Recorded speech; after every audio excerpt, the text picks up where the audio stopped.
Hey everyone, Joshua Kirk here with you once again, and now it's time for episode 155 of Album of the Day, in which today's review is for the new album from an Omaha-based singer-songwriter, who's certainly gained, some, pretty good critical acclaim and exposure thanks to his work under the name Bright Eyes, for a really long time. And he's known for his very intense, melancholy, poetic lyrics, very lavish musical arrangements, and very emotional and raw and sort of pained vocal delivery. So I'm talking about the singer-songwriter known as Conor Oberst. Lately he's been giving the Bright Eyes thing a rest and doing more his own solo stuff and whatnot, which I'm here to review his most recent solo outing record, which was just released on March the 17th, St. Patrick's Day, 2017. And the album is called Salutations. Yeah, excuse me. Just a little phlegmy this morning, but anyway. This is the cover for the new Conor Oberst album, Salutations.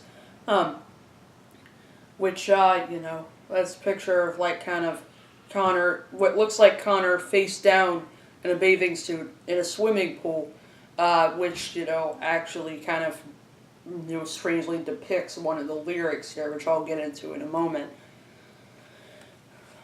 And there's the back. There's 17 songs on this album,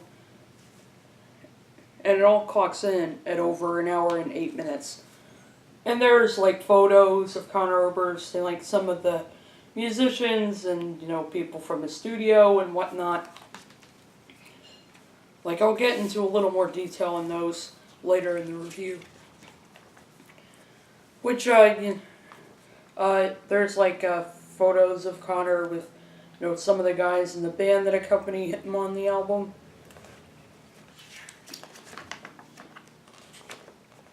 Yeah, and here's some lyrics.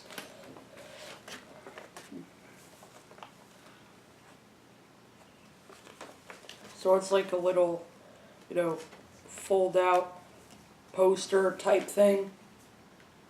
And this is on None Such Records. That's the label that this is released on. Technically you could consider it an indie label, but it also is kind of a subsidiary of Warner, Warner Brothers, pretty much. So you could consider it a major label as well. And there's the CD.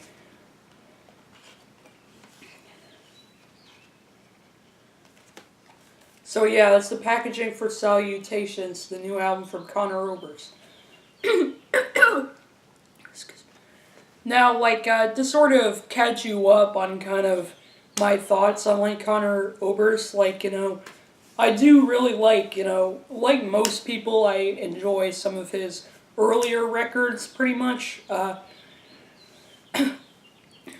He certainly has gained quite a bit of acclaim and some pretty good exposure off of albums such as Letting Off the Happiness, Fevers and Mirrors, Lifted, and I'm Wide Awake It's Morning, which, if you've been watching my channel for a long time now, one of the earliest reviews that I ever did was for the Bright Eyes album, I'm Wide Awake It's Morning. It was episode 8 of the Album of the Day, which goes all the way back to 2012. And I still do really enjoy that record, and it definitely is one of Conor's best albums, and probably my favorite of his. But, like most people, I do feel Conor really lost steam in 2007, with the release of Casadega, where, just the arrangements weren't as, they were a little more watered down.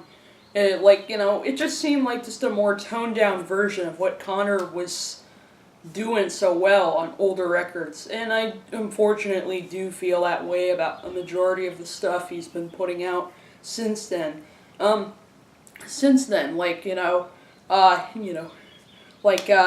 also putting out a bunch of and also doing a bunch of lackluster side projects that had no purpose whatsoever, like Conor Oberst and the Mystic Valley Band, and of course, the whole Monsters of Folk thing just didn't really have that much purpose to it at all, you know. No, and his 2014 solo record, Upside Down Mountain, wasn't really relief from all of that. Again, it was just a more tame version of what Conor did so well on his early records. However, in 2016, Conor Oberst really surprised me with his last record, Ruminations, where he took it back to basics to just guitar, piano, harmonica, and vocals, but he cranked out some of his most, heartbreaking songs that he's ever put out in a while, and I thought that record was great. Great, so I definitely was looking forward to hearing this new record too, and I definitely would like to say that, in my opinion, Salutations is Conor Oberst's best album in years. For production on the record, he brings on Jim Keltner, who is a true legend in terms of being an amazing drummer and producer and playing on a gazillion, great records and stuff like that. And so he's pretty much the drummer in the band and pretty much the one that drives this whole project. But he is also accompanied to complete the band. He is also accompanied by the folk rock quartet, the Felice brothers on here too. As well as a variety of special guests, including Jim James, M. Ward, Gillian Welch, Maria Taylor, Pearl Charles, sort of a new collaborator here on this record. I'm trying to think of a few others. Oh yeah, there's Jonathan Wilson, Blake Mills, and Gus Seifert, who plays bass on a couple of tracks. It's here. Yeah, I think I pretty much mentioned them all, pretty much. So, this album, is a bit of a companion album to Ruminations because all 10 songs from Ruminations are on this new album, recorded with a full band, as well as 7 brand new songs. So the result is kind of this hour and 8-minute long opus, pretty much. And I would say I really like this record. I'll go into some actual songs here. This album definitely it does feel like Conor Oberst is finally kind of taking a risk again, pretty much. This album sounds a little different from anything he's done before. It's probably his most, traditional folky kind of record that he's ever put out. But, this is a nice little return to form, and it's cool that he has finally a fresh idea again for his next record, as so many records before, he didn't really have that many, new, refreshing ideas to bring to the table. But on here, he does. I'll talk about some of the re-recordings on here. One of my my favorite track from Ruminations was the song Next of Kin. And the version here on Salutations is just downright gorgeous. The Felice brothers just, took it to a whole new level with, the instrumentation, with, the electric guitar and the accordion and, kind of the layered, violins as well, which, only brought sort of, how powerful and how beautiful that song is, full and heartbreaking that song is, to the next level, pretty much. And of course, Jim Keltner keeps a nice steady beat over that on the drums. The re-recording of Gossamer Thin is, pretty good, Ian Felice's electric guitar line does fit pretty nicely, on that song over, with the accordion melody and the violin, it does all fit. It does sort of. They all sort of. The extra instrumentation sort of replicates that piano and harmonica melody. Definitely. Really nicely. And also, like, I do want to mention something. Like, not only are the songs from Ruminations re-recorded with a full band, but apparently some of them are changed. Some of the lyrics have changed a little bit.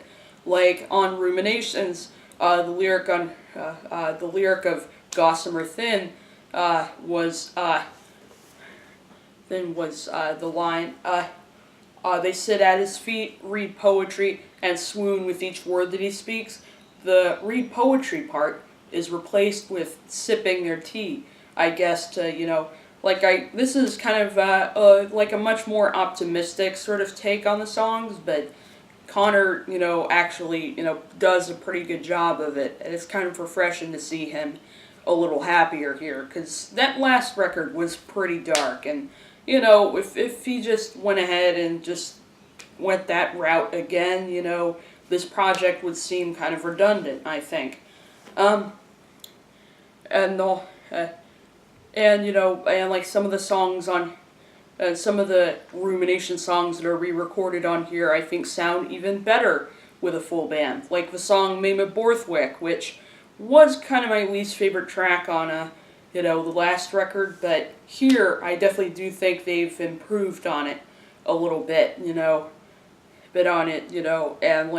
it sounds really beautiful with, the strings and the electric piano, as well as the use of a guitar-own, sort of giving it kind of the rhythmic, there's almost kind of a Latin flavor to the song, in this recording, pretty much. And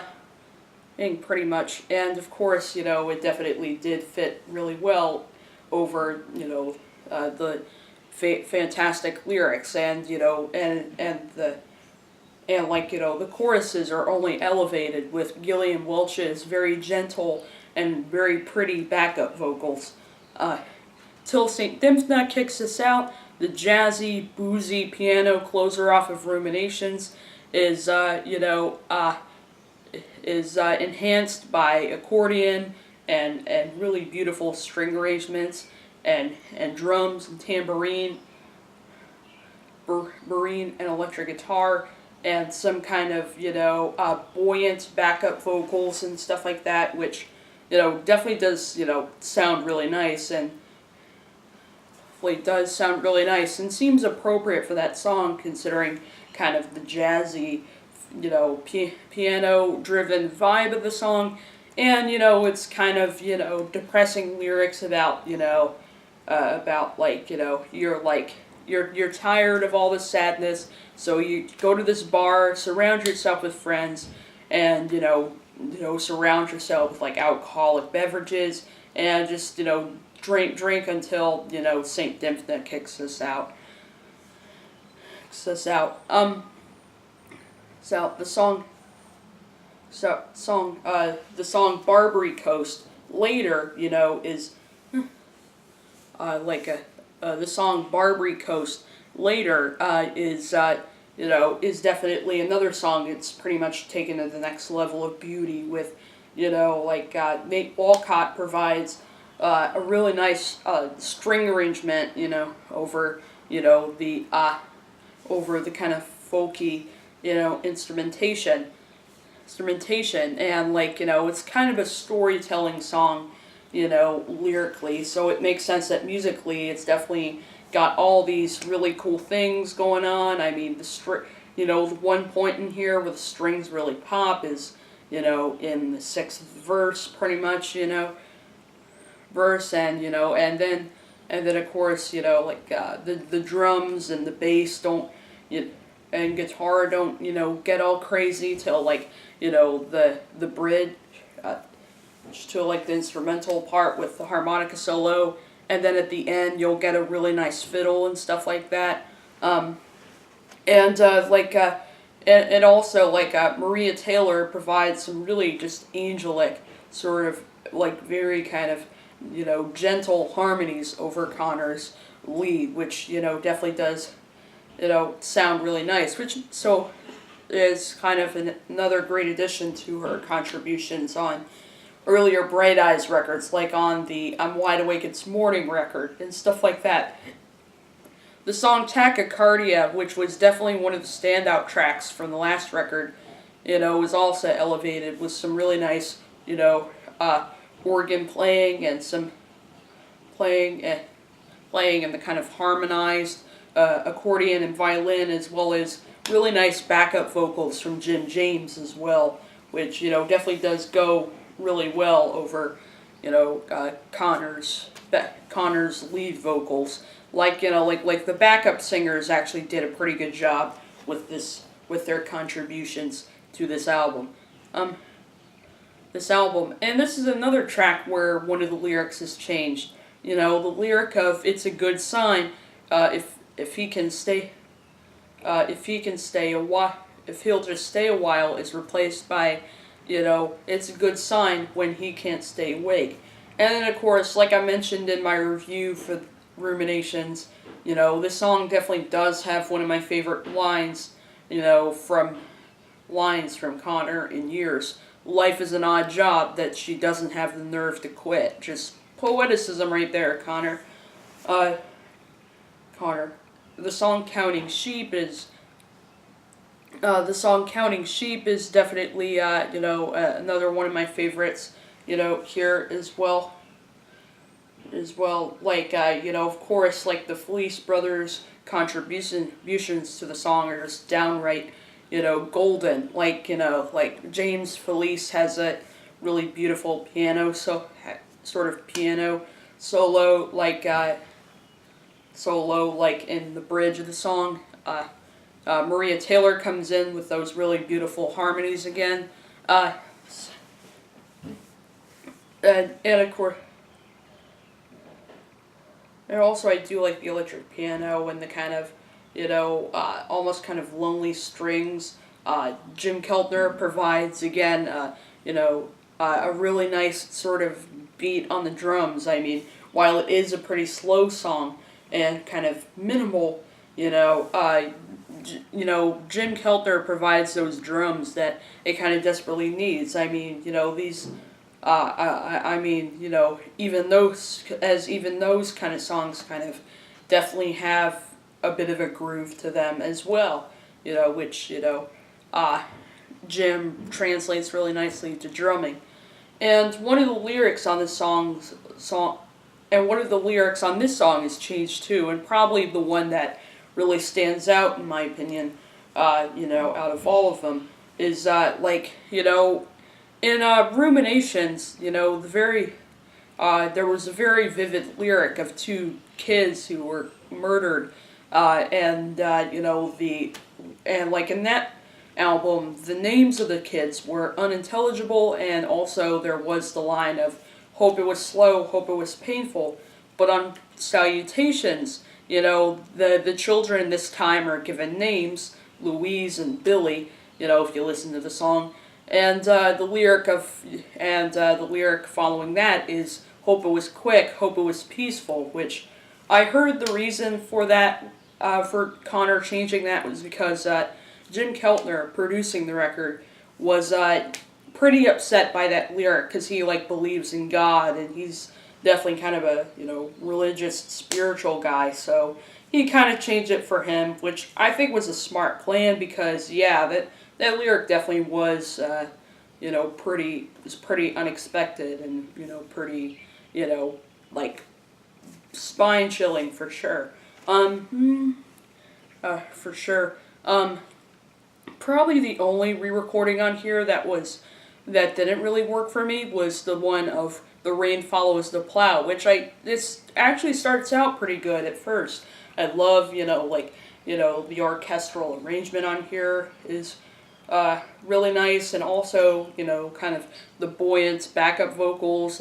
Jim James does a pretty good job with the backup vocals and stuff like that. And since the harmonica solo at the end of the Ruminations version was really beautiful, it sounds like it could be something pretty good. But then, when you get to the solo, there's these really weird, distorted effects. The backup vocals are, have some weird kind of distortion effects on them. And then there's also this guitar, which, kind of, has this unpleasant amount of distortion as well. And while Ian Felice's guitar solo at the end was pretty good, just, the kind of slashing effects of guitars and vocals just did not work for me, and, I didn't really like this re-recording that much.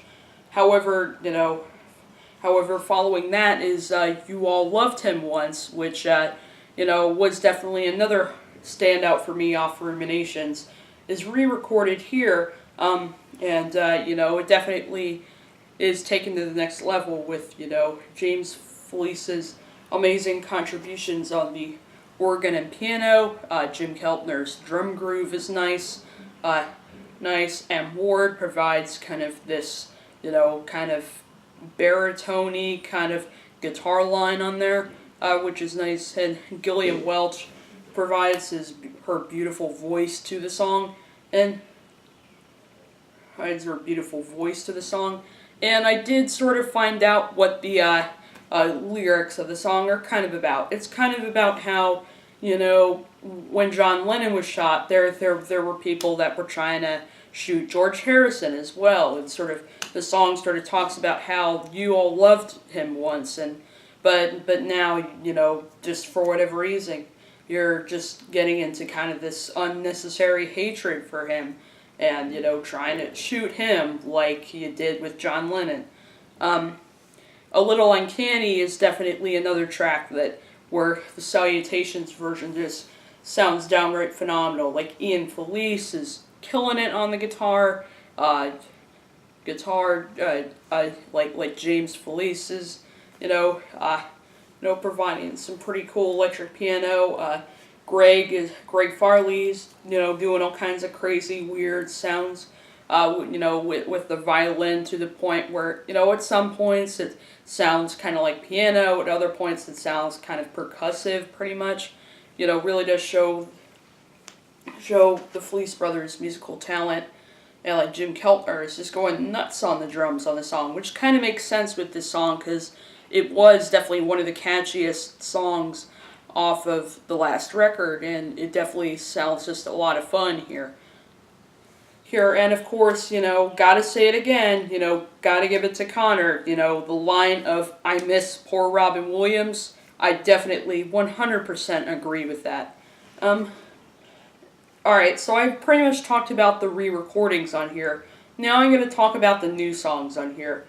I do really like the opening track on here, Too Late to Fixate, which, while, this song isn't necessarily one of my favorites here, there definitely does kind of pale a little bit in comparison to other songs on here. I do like I do like how this song is kind of a wry, self-help kind of song, and I do like, kind of, the swaggering accordion and fiddle on the track.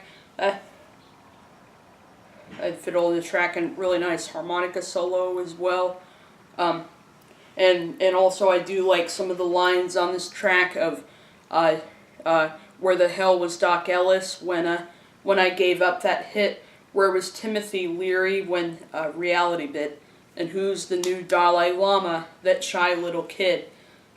The song Overdue is, kind of, and the song Overdue has kind of a, sort of laid back, sort of electric guitar driven, sort of hanging out sort of vibe to it that I do really like about it. But it does definitely have some pretty heartbreaking lyrics on it, like the one of, sometimes this house looks like a death camp. Camp, that's for sure. And also, and also do really like, kind of the fun laid back vibe of the song. Like, at the end, there's like these big gang vocals that's like every member of the Felice brothers, Andy LeMaster and Jim James, sort of through one microphone. I think the Jim James vocals might actually be the, in the background at the end, pretty much. But but like actually some of the most memorable lyrics on the song actually do come up once those huge group vocals come in. One of my favorite tracks on here would have to be the song Afterthought, which, kind of started out as a B-side. There was a 7-inch that came out in December 2016 of, the full band version of Tachycardia, as well as a solo recorded version of Afterthought from the Ruminations sessions that didn't make it onto that album. But still, I'm definitely happy with the version here on Salutations, the kind of fun, sort of, boozy, sort of folky vibe to the song, and the Felice brothers and Jim Keltner again are just absolutely killing it, backing up Conor Oberst, and and there are some great lyrics on this track, sort of about the lyrics on this track, are definitely some of my favorite lines are like about how kind of, he thought about breakfast, but he settled on wine, and, sort of, going through depression, and not taking his medications correctly, like throwing up all the pills that his doctor prescribed and stuff like that. And then, of course, he does bring up a pretty, memorable line of, like, I'll take every audition till I'm Errol Flynn. I mean, only Conor could really write a lyric that poetic right there. The lead single from the album, or at least the first single that is from the album, is Napalm, which, is definitely, very just, this is definitely a pretty superb track, Jim Keltner just going nuts on the drums and really showing off his skills as percussionist as well, and providing some percussion that sounds like fireworks going off or something like that.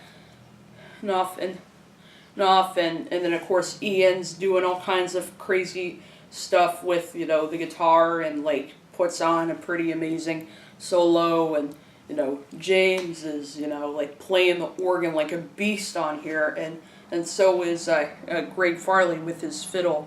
The lyrics on this track, and then also, like, there are some pretty fun backup vocals in the chorus as well. The lyrics on this track, seem to be, kind of somewhat political, pretty much, and sort of, talking about napalm and kind of its, sort of, dangerous effects and whatnot, and it's definitely one of Conor's most visceral compositions, I think. It does come through with one of his most vicious lyrics yet. Sometimes you need a vigilante if you want to get a just thing done. The song "Empty Hotel by the Sea" is definitely another one that I do really like. Definitely one of the sadder tracks on the record. One of the saddest tracks that I think Conor has come out with.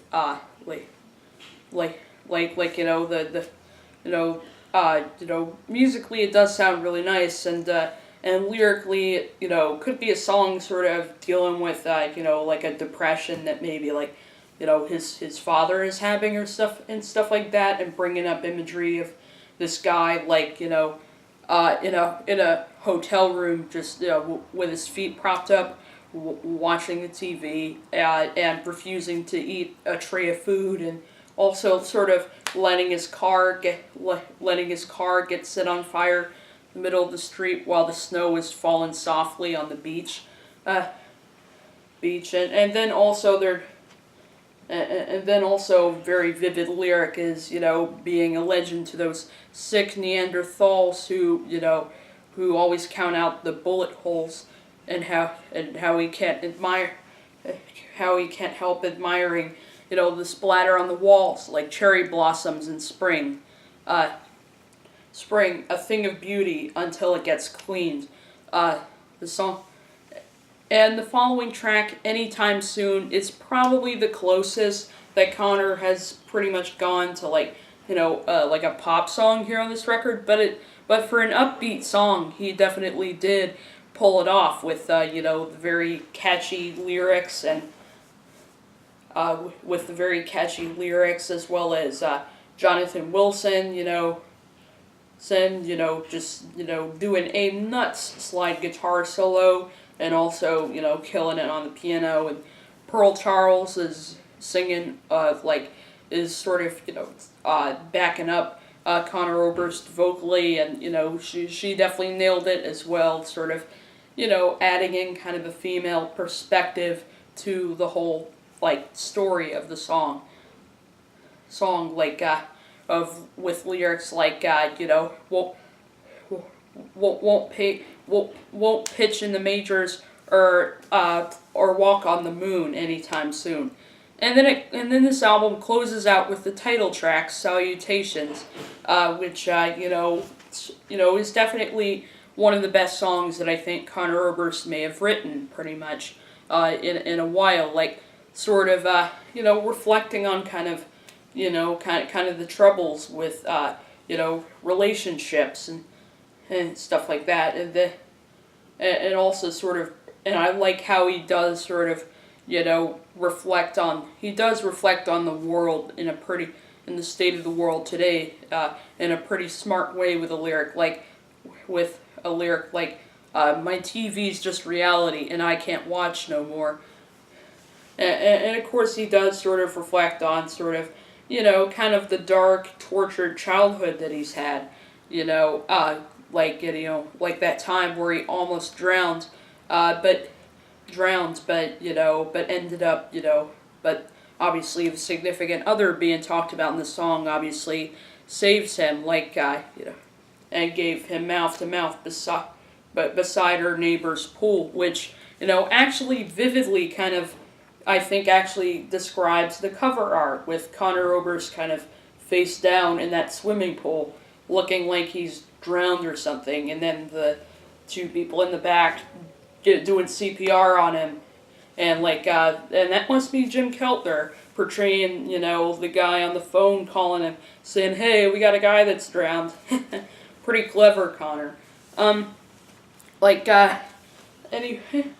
And, I really like this record, I never anticipated that, Conor would come back and finally win me over again, but, but believe me, he really has here with these last couple of records. Well, which makes sense. I mean, he did get a cyst in his brain, and, which, and he kind of, got his life saved, pretty much, before getting back in the studio again. So that kind of makes you respect him that much more.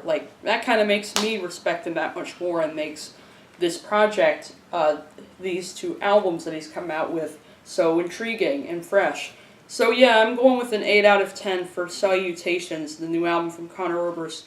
That's my review of that record, and I'll see you for episode 156. Actually, this is 156. The next episode, I'll